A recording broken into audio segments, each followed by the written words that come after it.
Hello and welcome back to Meraki Unboxed. My name's Simon Thompson, host of the show. And today we've got a very special episode because for the very first time, we're actually bringing in an external customer to talk to us about their reality, their world.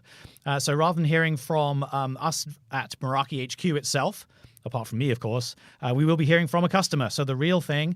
And I'm very excited about that episode. I'm putting this together. We do Meraki Unboxed every 2 weeks or so. And so if you're subscribed, you will know that already. If you're not already, then please do go ahead and subscribe. By the time this recording goes out, you will also be finding us on YouTube as well. So it'll be very easy to find us. We're on Spotify. We're on all of your favorite podcasting apps. You just search for Meraki Unboxed. And you should be able to find it nice and easily. And these episodes are really put together to try to just give you an insight into life at Meraki, the technology, the people who work here, but also some of our customers who are actually making use of this technology. And that's what I'm super excited to get into today. So without further ado, let me introduce CR. CR, how are you doing today? I'm good. How are you, Simon? I am doing great. It's Monday morning here in the Bay Area. We have a lot of smoke flying around, but otherwise it's totally fine. And I don't think we're going to have any concern here. Where I'm in a sort of hermetically sealed audio room. I feel very safe from the outside world. Very good. Very good indeed. So, CR, tell us who you work for. Yeah, so I work for Reading School District. Okay. And so Reading is where in the United States? So we are on the East Coast. We're about 60 miles west of Philly, sort of like northwest of Philly. Right. So Philadelphia, that's on the East Coast, isn't it? And that's where, what is it called? The cheesesteak sandwich. Yes, the cheesesteak, very popular over here. Is that a big thing in your part of the world as well? It is, yeah. We actually have a unique twist. We put sauce on ours where Reading is located, which is a bit of a point of contention with some people. Not popular with some people, but for myself, I'm all about the sauce. I love how people get passionate about these little nuances and differences between different towns, different parts of the world. Okay, so Reading School District. Give us a sense of the sort of layout of Reading itself, how big that sort of part of the world is, and sort of the school district itself. Sure.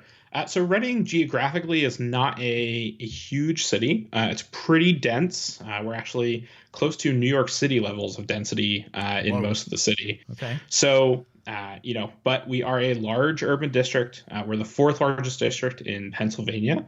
So we serve about 18,000 students and another 2,000 staff. So, I deal with essentially 20,000 users. Wow. And that's across today. That's across 25 sites. So, it's a lot of people, a lot of sites, which of course means we have a lot of network equipment. So, we're very happy Meraki full stack customer. So that means we have things like 1,500 access points, 1,500 cameras, wow. A couple hundred switches everywhere, and then thousands of devices for the users. Yeah, I'm sure. I was about to ask that. I'm sure that in an education setting, this is K-12, right? I'm assuming Correct, this is K-12. Yeah. And so we probably have more than one device per person, I'm assuming, in that kind of environment. Yeah. So, from the student perspective, it's typically 1-to-1 per class. So that means in a lot of buildings, we actually have more devices than the students because they don't take them with them. But then, from the teacher perspective, we're directly handing every staff member and teacher one device. But of course, they all have their own personal devices, and we generally allow staff to bring their devices onto our network. So that can very easily be, 3 or 4 devices per person. So it's quite a lot. Yeah, that is a lot. And to manage all of that, how many are on your team? How many IT folks are there? Yeah, so my direct team is actually very small. It's just myself and one other admin, and we are responsible for all of the networking systems. And the rest of the department, I believe today we are at 10 people total. So definitely small, but we manage. But the networking team itself is very small considering the number of devices you're talking about there. That is right. Okay, and so how do you spend most of your time in that environment? What's it like day to day? So, I primarily focus on what's next. What's the next big project? What's our next device replacement? How are we going to handle, the next wireless rollout? But, I also spend plenty of time managing the network, on sort of a day-to-day basis, dealing with escalations, from my counterpart, from other people in the department, and just dealing with, any questions that aren't getting answered elsewhere. Right, and I'm sure there's plenty of those. Like you have some kind of a ticketing system. How do you manage all that stuff? We do, yeah. So we have an internal ticketing system that we certainly encourage everyone to use. Not everyone loves it, but it's the best way to make sure everyone gets helped as quickly as possible. So dealing with a lot of that, and certainly if the techs keep clicking the escalate button, eventually it ends up in my queue. Nice. Okay, so you have been using Meraki for how long now? So we started our first rollout in 2015. So it's been quite a number of years now. All right. So this is a deployment. Well, you already mentioned the devices that you have. So there are quite a lot of those already in place. And so which generation are you on right now? What are you using on the Wi-Fi side? So our initial deployment was MR32s and 34s back in 2015 at our high school, which is our largest building. It has 4 miles of hallways. So quite a large number of those. Do they give you segways and things like that for getting around? How does that work? I wish. I keep telling my boss we need the IT Segway with flashing lights for network emergencies. Yeah, that would seem like just reasonable. Yeah. Exactly. So that's what we started out on, and then we switched to the MR42 as our standard classroom deployment AP, and then MR52s, usually multiple of them in our high use areas. So yeah, we're sort of 2 generations in, and then I was lucky enough to be part of the field trial for the Wi-Fi 6 APs, the MR55. Oh, awesome! Nice. So. I have one of those on my desk and a couple scattered around the office for trials, and that'll certainly be what we move to next for wireless. Do you have any devices that are able to make use of that yet? I think they're starting to come out now, aren't they? Yeah, just one, my iPhone. So glad to see Apple took the plunge with that this year, but it's definitely still early days of Wi-Fi 6. But that's I hope everyone else joins Apple and moves quickly in that direction. Yeah, I'm sure that over the next year or so, especially because I think the 5G that's going to take a little bit longer. That's a massive deployment challenge for cell phones. So in the meantime, we can make use of this high performance Wi-Fi stuff. So this is obviously a very busy networking environment, to say the very least. And what I didn't do at the beginning, which I really should have done, was ask you for your own background a little bit and sort of how you got into this, because I'm really interested to see how your experiences have evolved with the technology over time. So let's kind of switch back a gear and go back to your own sort of background. Sure. So I actually started working at Reading right out of college. I graduated in 2014. So in college, in all of my networking classes, it was certainly very traditional CLI based, using the older style Cisco iOS based switches, which is I think what today everyone still learns on. Yep. So very familiar with CLI, and certainly spent the first year or 2 at Reading working in that environment as we started to transition to cloud managed networking, and I think even when you go back even just 5 or 6 years, the idea of cloud managed networking, even just the cloud in general, was really foreign to a lot of people. Yes, so I think we were pretty early on the cloud train with our wireless deployment, and we've been happy with it. So we've very quickly moved in that direction. Yeah, I definitely remember having these conversations frequently, going back sort of 5-6 years, around the idea of using the cloud as part of your network infrastructure essentially was still a pretty new thing and uncomfortable for a lot of people. But I think it's definitely now we're at the stage where pretty much everybody is using some form of cloud-based service, and we're all obviously therefore a lot more comfortable with it at this point. Yeah, absolutely. Yeah.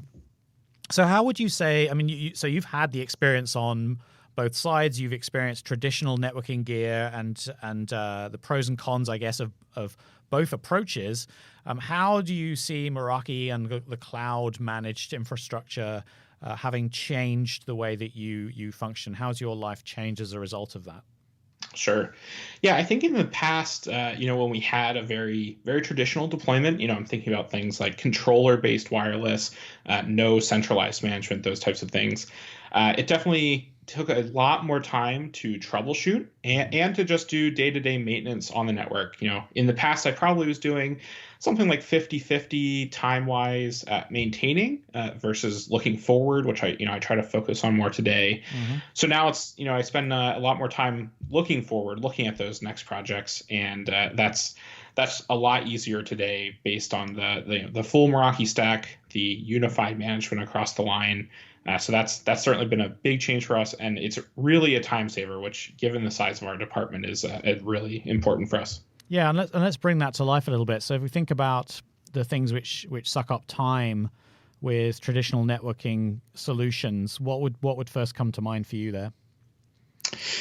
Yeah, I think the hardest thing, I think, was just gathering data, whether that was data on how is the network being used to plan upgrades or to gather data to troubleshoot things. Those were really big time commitments. Mm-hmm. And something I think of in particular that is something we do relatively often is we will enable public Wi-Fi across the district on days when students are off and the schools are open for professional development.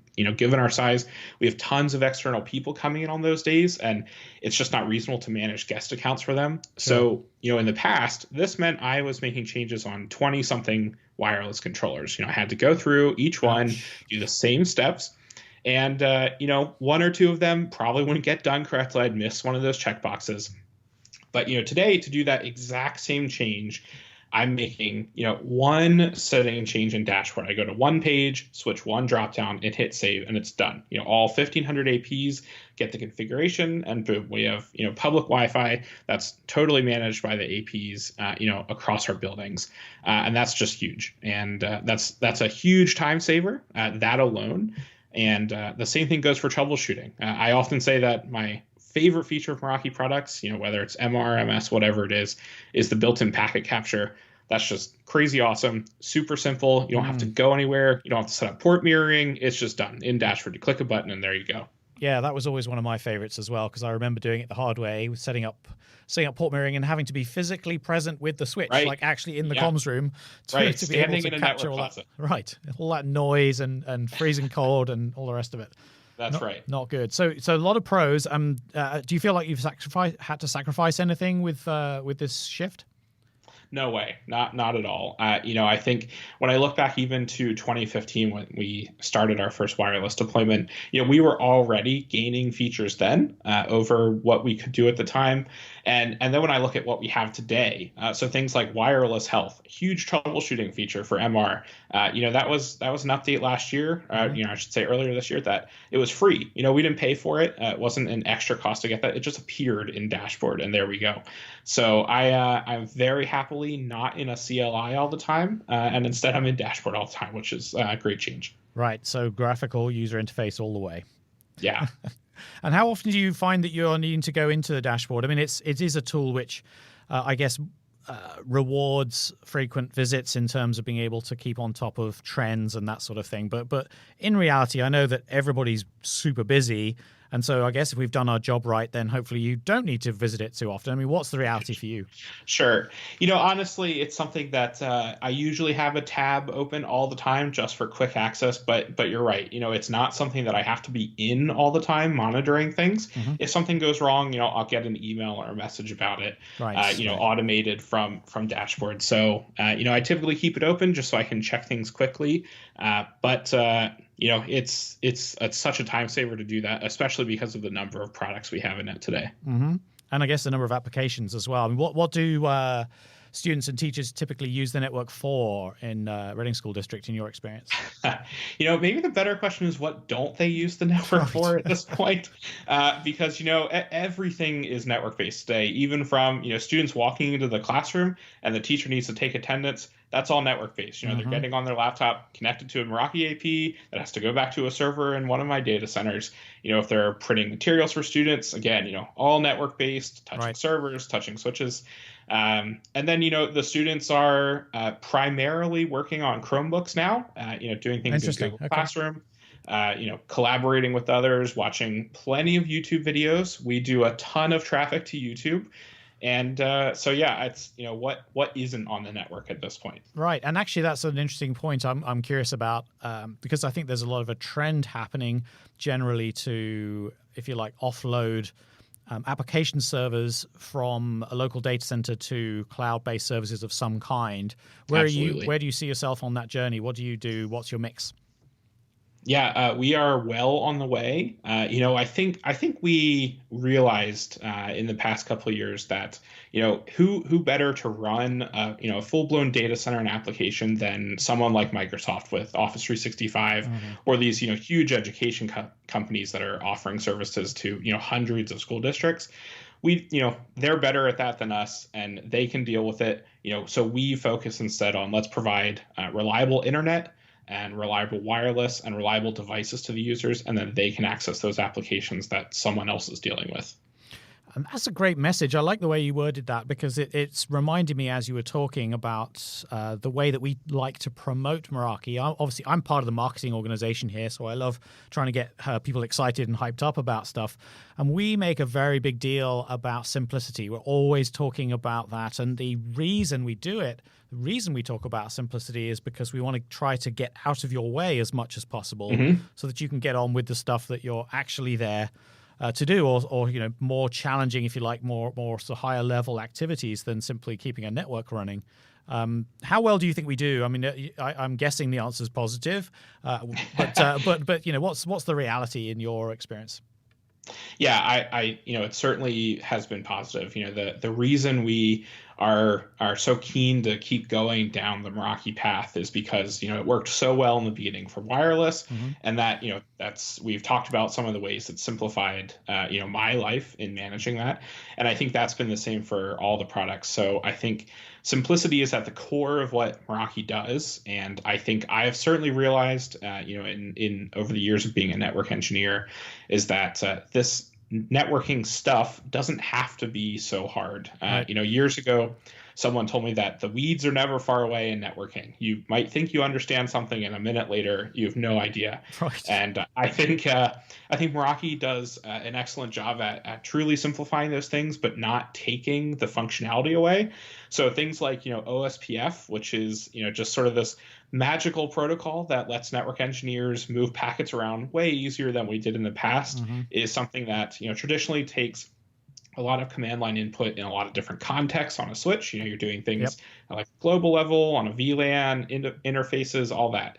And with Meraki, on the MS line, it's one page in dashboard, and it's all right there. So we get all the full features that we need to manage the network, but way simpler than it was in the past. That's a fantastic example you picked out there. OSPF, I remember going through fairly lengthy multi-day training on this kind of networking protocol. OSPF goes pretty deep. And, I think from our perspective, as we design these products and the interfaces, we're thinking about, how much does a sort of new network engineer, somebody who's perhaps, not got the time to go through all this extensive training, what do they really need in order to benefit from this protocol? And so for sure, there's always that opportunity to lift the lid and go and do deep troubleshooting. And I know a lot of network engineers love to do that. But there's this other side to things as well, which is, we just need to get the benefits out of this protocol and get on with the rest of our day. Absolutely. Yeah. Okay, well, it's good to hear. What you're telling me, I think, if I understood you correctly, is that it's not just marketing hype. We're not just hyping this thing. It's actually some reality is what in your own experiences. That's right. It's great to hear. Okay, so let's think about when you are planning new deployments. I guess from time to time, you'll be looking at shifts in your own requirements. Maybe you take on a new physical location that you've got to take care of. Maybe walk us through a little bit of what goes into the planning and deployment from a sort of planning and also from a physical deployment perspective of the actual gear itself. Sure. Yeah, so typically we're starting with a physical look at the building, whether that's in person or looking at maps of the site and saying, what is the Wi-Fi coverage we need? Where do we need to place APs? Where's the high density areas that we need to look at something like an MR52 or an MR55 now? And then same thing with cameras. Where do we need that coverage? Where are we going to physically place them? What are they going to look at? And then how many switches do we need to support that? How many network closets Right. are there? What's our connectivity between the closets? How many switches go in each place? And this is actually something that we do within the department. So my team is taking care of this, and we end up building maps that our Wi-Fi and camera installers can go do their work off of. And then so after we've placed an order, we've come up with the quantity of devices we need. We're getting them imported in the dashboard, and then we're typically using the bulk network creation tool, which is a really excellent tool and dashboard that makes it super easy to import and name and tag all the stuff you need to do to set up new devices. Just do it in a CSV and upload it to dashboard, and then configuring alerts and basic settings like time zone and update preferences on the network, getting all that ready to go in dashboard so those devices are ready when they're physically installed. Once we're ready to actually physically install, with things like MR and MV, we typically will actually have an outside company who's doing cabling for us. They'll also typically mount the devices for us. And because of the way dashboard is structured with everything in one place, we can easily provide them access. They install the mobile app on their phones. We give them wireless access, or if the wireless isn't ready yet, they can use LTE on their devices, and they can go and actually run the cable, mount the camera, and then go right in dashboard and say, is this looking at what CR wants it to look at? Or with APs, let's go run the cable, mount the device, plug it into the network, and then go in dashboard and say, is the AP on and working? And there we go. And that's incredibly powerful because we're not giving these outside vendors access to all sorts of things. We can limit it to the network they're working on. We can make sure that they're not making changes, they're just viewing the video. Or we can even let them say, you can run autofocus, or you can rotate a camera. And that's a huge time saver for us because we don't have to be involved during those deployments until they're at the very end where we need to confirm things. And that's just great because we can keep working on other projects while that's happening. Wow. So basically, because of the centralized management, you don't even need to physically be there yourself. You can just have someone else take care of it for you. How does that work I'm curious how that works for things like setting up the Wi-Fi with the channels, the power levels, all that stuff. How do you manage that typically? So because of auto RF built right into dashboard, we don't generally have to spend time setting manual channels or setting channel width, things like that. It's just handled in dashboard. So it's put all the APs in and then give dashboard a little time, and it will figure out what are the best channels these APs should be on, what are the channel widths they should be running for 5 gigahertz, and all that just gets taken care of. And so far we're 1,500 APs into this. And I can't think of any that are actually manually overridden right now. So our auto RF has worked really well for us. Wow, that's so good to hear. Because and again, I think I mentioned this earlier in the context of OSPF. For a lot of the network engineers, they will be used to this concept of diving in deep and really getting into the weeds on the technology, the different power levels and channels and bandwidths and so on. But again, I think what you're telling me here is that it doesn't have to be that complicated, and that right. You have found that the automated tools that we provide are actually doing a good enough job. Certainly, at least that. Yeah, and I definitely take the approach of let's put it in, let's let the auto tools do their thing, and then if we need to go back and make some adjustments, we can do that. But I think that's definitely a very different approach than how it perhaps was in the past, where it typically was, we need to deploy this wireless, and then we need to spend a couple days tweaking everything and getting it all set. And the world of wireless today, it's not static anymore. The wireless all around our buildings changes all the time. It's way more crowded than it used to be, and I don't want to spend time updating that all the time. Auto RF can do that for us. That's why it's there. That's why dashboard's there. I'll just let it do its thing. Right. And so application wise, I'm also curious about that because in my experience, talking to customers, training courses, that kind of thing, and trade shows, I'm always hearing that this is about the most challenging environment to have to look after, is one with students and kids in there who have all kinds of applications doing who knows what on your network. How on earth do you keep on top of that to keep the applications that actually matter running smoothly for you? Yeah, so I think we've had pretty good luck with on both MR devices and MS devices, just trusting QoS from our internal things like VoIP, that we need to make sure is prioritized, and from a sort of control perspective on the applications to make sure that people are accessing what they should be, and what perhaps they shouldn't be is not being accessed. We utilize the new Umbrella integration with MR devices. We're a very happy Umbrella customer for our content filtering, which is really big and important in K-12. And so that integration, which is another example of a feature that did not exist just a couple years ago and now came to us for free, fully integrated. We very happily use that, and it works great to make sure that people are staying on task with what they should be doing with the devices we're handing them. And for those listening who maybe haven't come across Umbrella, it's a technology that Cisco acquired from a company that was known as OpenDNS not so very long ago now. I think that's about a couple of years ago, that acquisition at this point. But obviously they're huge in this industry and very well known already. You may well have even been using them before. I don't know, CR. Yeah, we actually we're certainly aware of them before, but we switched this past summer over, so it was very nice to see the the Meraki integration there ready to go. Cool. So what's the application that's giving you the biggest headache at the moment the kids are using? Just curious what the current hotness is. Man, I will say kids are very keen on getting around the web filter, so they're always on the hunt for new VPN apps.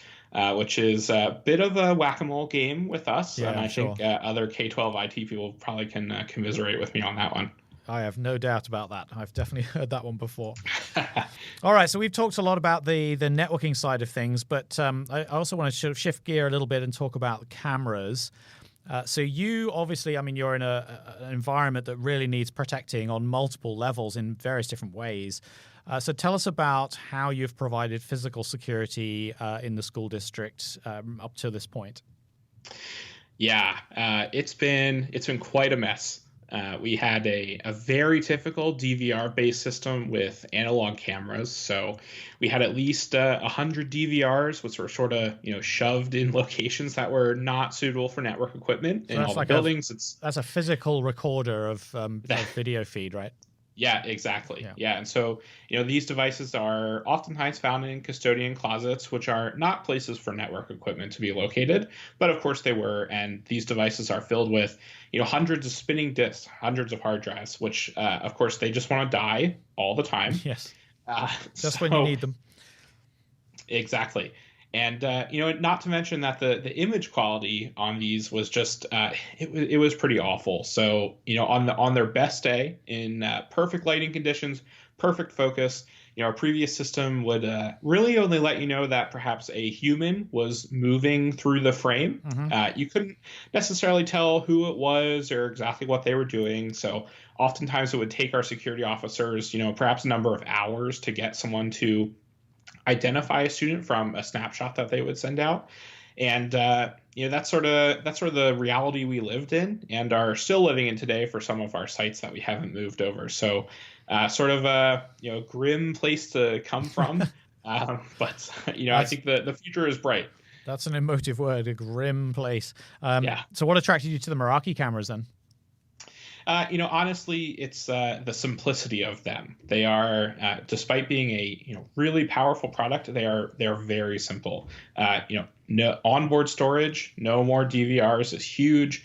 No special software required to view video. You just need a web browser and dashboard, and just being built into dashboard that we were already familiar with. Mm-hmm. So that's been huge for us. No more DVRs, no more spinning disks dying all the time.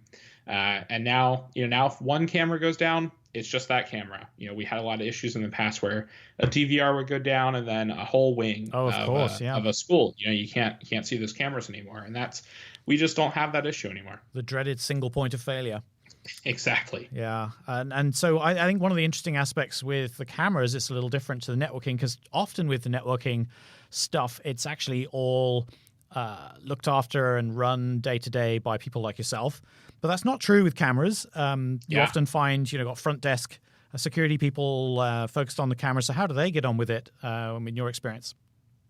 Yeah, so that's a good point. We've had great success with that with our Safe Schools department, who is responsible for the day-to-day viewing of footage.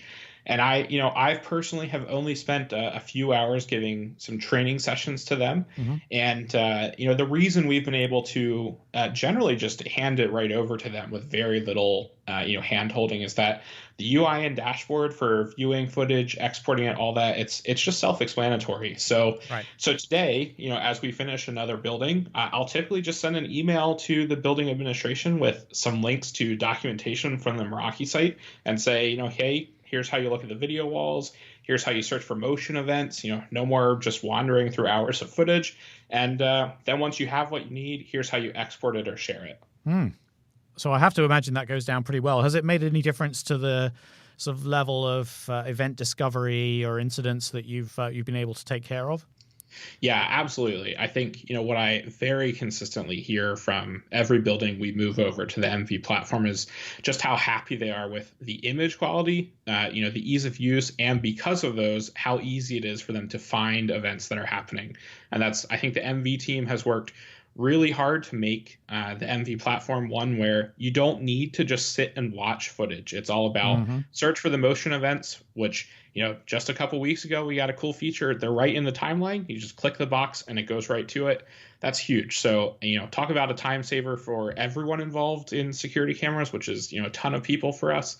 That's been really huge. Yeah. And I think recently they've been trying to think of these not just as a security camera, but really as a smart sensor in some ways as well. Have you got any use cases where you can take advantage of some of that side of things? I know that's pretty new. So how does that work? Yeah, so I think today, we certainly have we have motion alerts set up in some areas where just, in general, there shouldn't be people. So cool new feature we just got there is it will only alert if a human is detected. So that's really cool. So I think we perhaps don't fit what you typically see with those being used, where it's like a retail environment tracking number of people. We have a pretty captive audience. The kids are there every day, staff are there every day. But it's easy to see the future of this, and I think as time goes on, the MV team is I think well aware of use cases for K-12 with these, and I'm excited to see what they do next with that. Cool. So what's next for the school district? What are you looking to tackle by way of new projects and things like that coming up? Yeah, so I think top of mind for me is our MB transition. We're past 1,500 cameras live today, and we still have about 7 buildings left. So that's what I'm spending a lot of time doing. Preparing those maps, getting ready for that. And then after that, I think we're going to look at finishing our transition to MS switches, which I'm really excited for because our switching platform in a lot of buildings is still one that is managed traditionally with CLI. There is no cloud management or true GUI management to it. So I'm excited for that. And then looking a bit further down the road, I think Wi-Fi 6, that'll be big for us to transition to. So we're eager to see how E-rate funding goes in the next couple of years, which is really important to us. But I think once we see what the future is of that, then we'll be able to get moving on Wi-Fi 6 for every classroom. Right. And I guess you'll have enough confidence with knowing you can do this easily. You've been through it several times already. So simplification of that project, that sounds like it's something which you're going to be able to count on to some degree. Yeah, absolutely. I think we've learned a lot from the deployments we've already done, and I think we've established a pretty good workflow with how we create the maps, how we get those to our installers, and then have the installers be able to do most of the work after that, and then us be able to finish up everything remotely. So I think in general we're just going to keep doing what we're doing, which is just it's working really well for us. Nice. Now, I can't let you go without talking about our little friends, the Meraki Gnomes. I don't think we've ever covered those on the podcast before, but I understand you're a fan. Tell us about what is this? What are these things? Yeah, so the Meraki Gnome, I think, is perhaps most well known to people who are sort of older Meraki customers at this point who've been around for a couple of years. As new products are introduced, each product team generally will get a new gnome made. So, I on my desk have, let's see, I have the MS gnome standing atop his switch, and then 2 of the MV gnomes. And then I'm on the lookout, for the MR and the MX gnomes. So maybe if you can help me with that, Simon, that would be cool. We'll have to see what we can do there, and I've no doubt that we'll find out just how many people are listening to this episode based on the uptick in demand we see for these things. They are highly coveted, though, aren't they? They're pretty limited edition. There are not a huge number of these floating around out there. Yeah, you've got to be quick when the opportunity comes to get another gnome. You have, and I think one of the places where I've seen them popping up as prizes and sort of opportunities to grab hold of one is in the community. Where did yours come from? How did you get them? Yeah, so that's actually I think 1 or 2 of them did come from community contests. Definitely one of them with MV, and that's the community is a great place to pay attention if you're interested in Meraki swag. Yeah, and there's always plenty of that flying around. That's right. Awesome. Okay, well, CR, I really want to thank you so much for taking time out to talk to us today. I think it's incredibly interesting for me, and I'm sure the audience as well, what you actually do with this technology in the real world, in your deployments. So I really appreciate you taking time out of the day to join us. Yeah, absolutely, Simon. I'm happy to be here. Any closing thoughts at all? No, I think this has been an awesome conversation. I hope it's helpful to people. I am on the Meraki community. My username is Mr. Kerr, MRCUR. And if you have any questions about any of the stuff we talked about today, I'm always happy to chat. So feel free to reach out to me there. Yeah, CR is actually famous. He's also on one of our YouTube videos.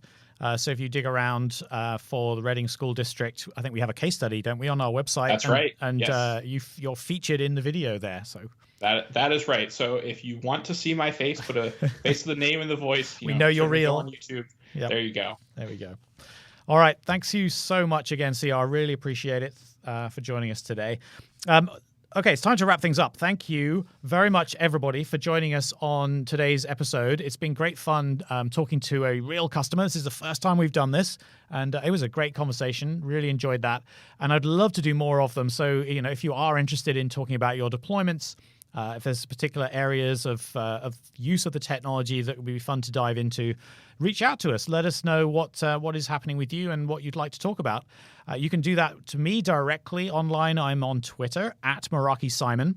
Very easy to find there. Alternatively, we talked about the community there. And so if you're interested in sort of sharing some of your thoughts, letting us know what you would like to have covered on the podcast, or maybe you'd just like to get your hands on one of those coveted gnomes, that's the place to go, community.meraki.com.